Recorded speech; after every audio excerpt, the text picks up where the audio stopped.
नमस्कार दोस्तों, आप देख रहे हैं सरल न्यूज, भारत का सबसे सर्वाधिक खबरों वाला चैनल जो आपको देता है देश विदेश की सच्ची खबरें सबसे पहले सरल न्यूज पर मिलती हैं। आइए आगे बढ़ते हैं आज की मुख्य खबर की ओर।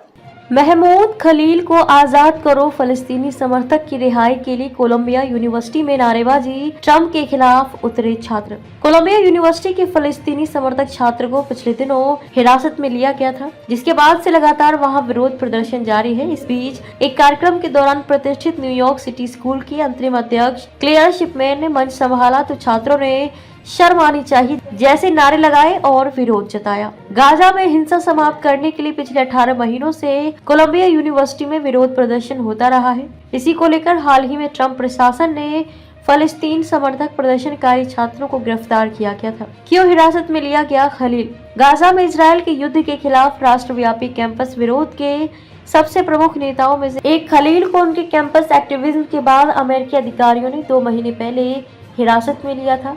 हालांकि वो अमेरिका का निवासी है, लेकिन उसे डिपोर्ट के लिए चिन्हित किया गया है। बुधवार को कार्यक्रम से पहले सभी को चेतावनी दी गई थी कि किसी भी तरह का बाधा डालने पर प्रतिबंध है और जो लोग नियमों का पालन नहीं करेंगे उन्हें यूनिवर्सिटी छोड़ने के लिए भी कहा जा सकता है। छात्रों ने लगाए खलील को आजाद करो के नारे, लेकिन ये चेतावनी भी काम नहीं आई और विरोध कर रहे छात्रों ने महमूद को आजाद करो के नारे लगाए। कुछ छात्रों ने विरोध करने के लिए ग्रेजुएशन कैप की जगह केफिये पहना, जो फलस्तीनी हिंसा के विरोध का एक प्रतीक है। स्नातक कार्यक्रम में आए शिपमैन ने 16,000 नए स्नातकों को बधाई दी और इस दौरान उन्होंने ट्रंप प्रशासन पर निशाना भी साधा। उन्होंने कहा, हमारा ये दृढ़ विश्वास है कि हमारे अंतर्राष्ट्रीय छात्रों को भी बाकी सभी की तरह बोलने की स्वतंत्रता का समान अधिकार है। शिपमैन ने कहा, छात्रों की बोलने की स्वतंत्रता के समान अधिकार का प्रयोग करने के लिए सरकार द्वारा निशाना नहीं जा सकता है। मैं जानती हूँ कि हमारे बहुत सारे स्नातक महमूद खलील को हिरासत में लेने पर विरोध जता रहे हैं। मई में 80 छात्रों को किया गया गिरफ्तार। आपको बता दें, मई के महीने में 80 फिलिस्तीनी समर्थक छात्रों को उस वक्त गिरफ्तार किया गया था जब उन्होंने कोलंबिया यूनिवर्सिटी के मुख्य पुस्तकालय पर कब्जा करने की कोशिश की थी। अमेरिकी विदेश मंत्री मार्को रूबियो ने कहा था कि अधिकारी ऐसे लोगों की पहचान कर उनकी वीजा स्थिति की समीक्षा करेंगे। खलील महमूद को 2 महीने पहले गिरफ्तार किया गया था। उसे लुइसियाना के एक हिरासत केंद्र में रखा गया है। फलस्तीनी आतंकवादी समूह हमास का समर्थन करने के आरोपों के बीच खलील को निर्वासन का भी सामना करना पड़ सकता है।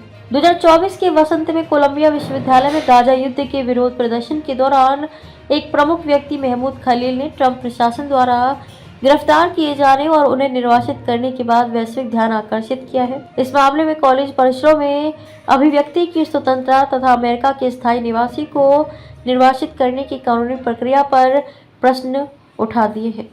बुधवार को अदालती सुनवाई के बाद श्री खलील लुइसियाना में हिरासत में रहेंगे, जहां वकीलों ने इस बात पर बहस की कि क्या उन्हें वापस न्यूयॉर्क ले जाया जाना चाहिए।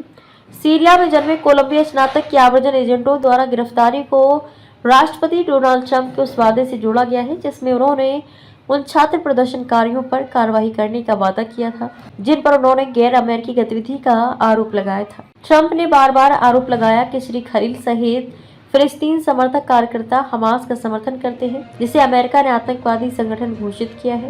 राष्ट्रपति का तर्क है कि इन प्रदर्शनकारियों को निर्वासित किया जाना चाहिए और उन्होंने श्री खलील की गिरफ्तारी को आने वाली कई गिरफ्तारियों में से पहली बताया। 30 वर्षीय युवक के वकीलों का कहना है कि वह गाजा में फिलिस्तीनियों के समर्थन में और इजरायल के लिए अमेरिकी समर्थन के खिलाफ प्रदर्शन करने के लिए स्वतंत्र भाषण अधिकारों का प्रयोग कर रहा था। उन्होंने सरकार पर छात्र सक्रियता और राजनीतिक भाषण का खुला दमन करने का आरोप लगाया।